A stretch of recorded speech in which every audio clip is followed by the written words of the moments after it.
دوستو، کیا آئنسٹائن کے مرنے کے بعد بھی اس کا دماغ زندہ تھا؟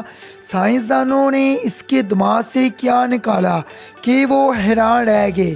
کہا جاتا ہے کہ دنیا کے ذہین ترین انسانوں کی کچھ عادات عجیب اور منفرد ہوتی ہے۔ مثال کے طور پر 1727 میں مرنے کے وقت نیوٹن کے 1 کروڑ الفاظ پر مشتمل ڈائریاں لکھ چکا تھا اور حیران کن طور پر اس نے ساری عمر شادی بھی نہیں کی۔ شواہد بتاتے ہیں کہ سن بلوغت میں انتہائی ذہین افراد اور نالائکی کی وجہ ماحول ہوتا ہے، کیونکہ روزمرہ کی عادات انسانی جسم پر کافی زیادہ اثر انداز ہوتی ہے اور سوچ کی تشکیل میں اہم کردار ادا کرتی ہے۔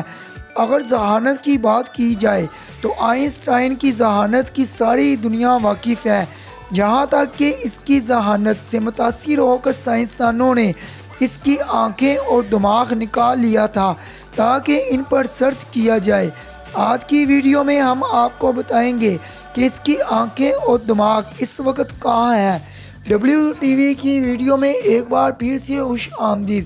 اگر ابھی تک آپ نے ہمارا چینل سبسکرائب نہیں کیا تو برائے مہربانی سبسکرائب کر لیں۔ دوستو، آپ کو بتاتے چلیں کہ موت سے قبل آئنسٹائن کی یہ واضح ہدایات تھی کہ اس کے دماغ اور جسم کو ریسرچ کے لیے استعمال نہیں کیا جائے گا، یہاں تک کہ وہ اپنی آخری تدفین تو چاہتا تھا لیکن یہ نہیں چاہتا تھا کہ لوگ اسے پوجنے لگے۔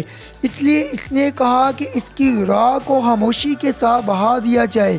آئنسٹائن کی وفات 17 اپریل کی صبح کو ہوئی۔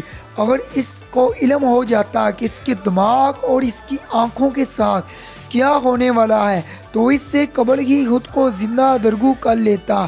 اس کی وفات کے بعد ڈاکٹر تھامس ہاوری، جو کہ اس رات ڈیوٹی پر تھا، اس نے اس عظیم سائنسدان کا دماغ چرا لیا۔ ڈاکٹر ہاوری کا کہنا تھا کہ انہیں آٹوپسی کی اجازت تھی۔ ان کا خیال تھا کہ دماغ کو بعد میں ریسرچ کے لیے استعمال کیا جائے گا، لیکن جب رپورٹرز نے معاملے کی تحقیق کی تو انہیں پتہ چلا کہ ڈاکٹر ہاوری کو آٹوپسی کرنے اور آئنسٹائن کا دماغ نکالنے کا اجازت کسی نے نہیں دی تھی۔ کچھ دن بعد جب راز فاش ہوا تو ہاوری نے آئنسٹائن کے بیٹے مونز البرٹ سے التجا کی کہ دماغ پر کرنے والی اسٹڈی مکمل طور پر سائنس کی خدمات کے لیے ہوگی، لیکن ایسا نہ ہوا۔ ڈاکٹر ہاوری نے عظیم سائنسدان کا دماغ چرا لیا، بلکہ اس کے ساتھ ساتھ اس نے اس سائنسدان کی آنکھیں بھی چرا لی، جو بعد میں آئنسٹائن کے ڈاکٹر ہنری ابراہم کو دے دی، اور یہ آنکھیں امریکہ کے ایک شہر کے میوزیم میں محفوظ ایک ڈبے میں پڑی ہیں، اور کہا جاتا ہے کہ نیلامی کرنے کے لیے انہیں زہر آلود کیا جاتا ہے۔ ڈاکٹر ابراہم کا کہنا ہے کہ پروفیسر کی آنکھیں رکھنے کا مطلب یہ ہے کہ اس کی زندگی ابھی تک ختم نہیں ہوئی، بلکہ اس کا ایک حصہ میرے ساتھ موجود رہتا ہے، لیکن اس کو ابھی آنکھیں اپنے پاس رکھنے کے لیے قانونی اجازت نہیں تھی۔ دوستو، سوال یہ پیدا ہوتا ہے کہ ڈاکٹر ہاوری نے آئنسٹائن کا دماغ اور آنکھوں کو کیوں چرایا؟ تو اس کے مختلف جوابات ہیں۔ جیسا کہ وہ آئنسٹائن کے دماغ کو جان کر سائنس کے میدان میں کوئی عظیم سائنسی کارنامہ انجام دینا چاہتا تھا، لیکن اس کا یہ خواب پورا نہ ہو سکا کیونکہ وہ دماغ کا اسپیشلسٹ نہیں تھا۔ ایک خیال یہ بھی کیا جاتا ہے کہ ڈاکٹر ہاوری نے آئنسٹائن کے پرسنل ڈاکٹر ہنری کے کہنے پر دماغ چوری کیا، لیکن وہ دماغ کو اپنے گھر لے گیا اور اس کے 240 ٹکڑے کر لیے، سلول کے محلول میں محفوظ کرنے کے بعد تہنے میں چھپا دیے۔ برائن پلر نے اپنی کتاب post carries from the brain museum میں لکھا کہ جب ہاوری کی بیوی نے اس کو دماغ گرا کر اس کو ضائع کرنے کی دھمکی دی تو وہ دماغ کو لے کر مغرب کی طرف نکل پڑا، جہاں بایوکل لیب میں اس نے سپروائزر کی نوکری کر لی تھی۔ اس نے دماغ کو وہاں ایک بیئر کولر کے نیچے ایک ڈبے میں چھپا کر رکھ دیا، پھر وہاں سے وہ مسوری چلا گیا اور اپنے فارغ وقت میں دماغ کی اسٹڈی کرتا رہا۔ وہاں ایک 3 روزہ امتحان میں فیل ہونے کے بعد 1988 میں اس کا میڈیکل لائسنس ضبط کر لیا گیا، لہٰذا وہ دوبارہ یہاں لوٹ آیا اور پلاسٹک کی فیکٹری میں ملازمت شروع کر دی، جہاں وہ اپنے دوست ولیم بروس کو دماغ کے بارے میں کہانیاں بنا کر سنایا کرتا تھا کہ کہ وہ دماغ کے حصے کو کر کے دنیا بھر میں ریسرچر کو بھیجتا ہے۔ اس طرح بروس نے لوگوں کے سامنے شیخی مارنا شروع کر دی کہ وہ جب چاہے آئنسٹائن کے دماغ کا ٹکڑا حاصل کر سکتا ہے۔ 1988 میں امریکی صحافی سٹون لیوی نے آئنسٹائن کا دماغ دوبارہ ڈھونڈ نکالا۔ اس نے کانساس میں ایک اخبار میں خبر کو شائع کیا اور اس میں لکھا کہ اس نے آئنسٹائن کا دماغ ڈھونڈ لیا ہے۔ اس نے ڈاکٹر ہاوری سے کہا کہ وہ آئنسٹائن کے دماغ کے بارے میں ایک کہانی لکھنا چاہتا ہے، جس پر ڈاکٹر نے پہلے تو اس کی مدد کرنے سے انکار کر دیا، لیکن بعد میں اس نے بڑے فخر سے بتایا کہ وہ دماغ پر ایک عظیم اسٹڈی کر رہا ہے۔ لیکن یہ ایک جھوٹ تھا، کیونکہ 25 سال بعد بھی ایسی کوئی چیز منظر عام پر نہیں آئی تھی۔ جب صحافی نے ہاوری کو دماغ کی کچھ تصویریں دکھانے کو کہا تو اس نے کمرے میں موجود بیئر کولر کے نیچے رکھے لکڑی کے ڈبے کو نکالا، جس میں دنیا کا عظیم ترین دماغ تھا۔ 2005 میں آئنسٹائن کی 50ویں برسی کے موقع پر 92 سالہ ہاوری نے ایک انٹرویو کے دوران دماغ کے بارے میں تفصیل بتائی، اور پھر ہاوری 5 اپریل 2005 کو یونیورسٹی میڈیکل سینٹر میں وفات پا گیا۔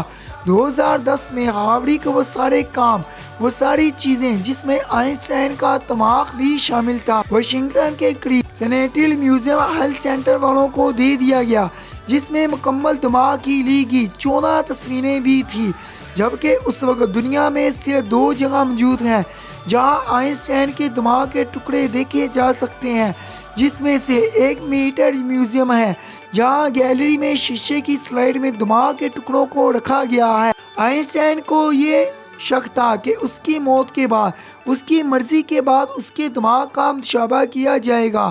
اس کو یہ بھی پتا تھا کہ سائنسدانوں کو کچھ ایسا نہیں ملے گا کہ جو دنیا میں ان کے کسی کام آ سکے، اور وہ کبھی اس کی غیر معمولی ذہانت کے بارے میں کچھ بھی نہیں جان سکیں گے۔ دوستو، کہا جاتا ہے کہ دماغ کے لیے نیند اچھی ہے، لیکن آئنسٹائن نے حد کر دی تھی، کیونکہ اس کے بارے میں مشہور ہے کہ وہ 10 گھنٹے سویا کرتا تھا۔ یہاں تک کہ آئنسٹائن کے ذہن میں مبینہ طور پر اس وقت نظریہ اضافی کا خیال آیا جب وہ غنودگی کے عالم میں تھا اور خواب دیکھ رہا تھا گائیں بجلی سے ہلاک کی جا رہی ہے۔ اسی کو مد نظر رکھتے ہوئے جرمنی کی ایک یونیورسٹی میں نیند اور ذہانت کے تعلق پر 1.5 دہائی قبل ایک تجربہ کیا گیا، جس میں رضاکاروں کو مختلف کھیل سکھائے گئے، اور اسی دوران معلوم ہوا کہ جو رضاکار زیادہ سوئے انہوں نے زیادہ جلدی سیکھا، کیونکہ سوتا ہوا دماغ مختلف کام مدارج میں سر انجام دیتا ہے۔ اس وجہ سے آئنسٹائن روزانہ قلولہ کرتا تھا اور روزانہ چہل قدمی بھی کرتا تھا۔ جن دنوں میں وہ نیو جرسی میں ایک یونیورسٹی میں کام کر رہا تھا تو وہ 1.5 کلومیٹر پیدل چلتا اور پھر واپس آتا تھا۔ یہ محض جسمانی فٹنس کا معاملہ نہیں، بلکہ ایسے بہت سے شواہد موجود ہیں جن سے پتہ چلتا ہے کہ پیدل چلنے سے یادداشت اور تخلیقی اور مسائل حل کرنے کی صلاحیت میں اضافہ ہوتا ہے۔ اور کوئی عجیب غریب حرکت کرتا ہو تو سوال ہوتا ہے کہ اس نے کیا کھایا، آئنسٹائن کیا شوق سے کھاتا تھا؟ تو اس حوالے سے آئنسٹائن نے وضاحت کرتے ہوئے یا شاید سنجیدگی سے کہا تھا کہ سپیگیٹی اور لیوس ویٹا کھاتا ہے۔ انسانی دماغ کو توانائی کی بہت زیادہ ضرورت ہوتی ہے۔ دوستو، یہ حقیقت ہے کہ انسانی توانائی میں سے 20% حصہ صرف دماغ کھا جاتا ہے، لیکن اس کا وزن پورے جسم کا 2% ہوتا ہے۔ اور دلچسپ بات یہ ہے کہ آئنسٹائن کا دماغ دوسرے لوگوں کے دماغ کے لحاظ سے بہت چھوٹا تھا۔ جیسا کہ آپ کو پتا ہے کہ تمباکو نوشی جسم کے لیے بہت زیادہ خطرناک ہے، لیکن آئنسٹائن پائپ کے ذریعے تمباکو نوشی کیا کرتا تھا۔ لہٰذا سوال یہ ہے کہ تمباکو نوشی کا بھی کوئی ذہانت سے تعلق ہے؟ تو اس کا جواب امریکہ میں ہونے والی ایک تحقیق کے مطابق عمر اور نسل کے لحاظ سے یہ پایا گیا ہے کہ زیادہ ذہین افراد زیادہ سگریٹ پیتے ہیں، لیکن برطانیہ میں اس کے الٹ، یعنی وہاں تمباکو نوشی کرنے والے اس سے کم درجہ ذہانت کے حامل ہیں۔ WTV کی یہ ویڈیو اچھی لگی اور لائک اور شیئر لازمی کر دیجیے گا۔